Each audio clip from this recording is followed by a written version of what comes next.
Информационна кампания. Информирани потребители за прозрачни и достъпни социални услуги. Проектът се реализира от Асоциация Човешки права стъпка по стъпка с финансовата подкрепа на Община Варна.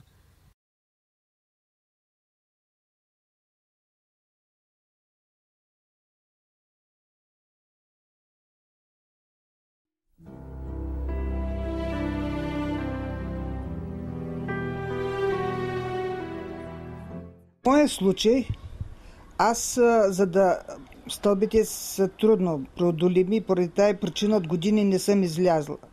За да изляза от блока, трябва поне 3 души да ме смъкнат с количката. Не знам, не мога да ви обясня. Нямам думи да ви кажа какво бихме правили ние тук с бабата. Колкото можем, толкова ще правим. Какво да правим? Тъй, лоши старини имаме.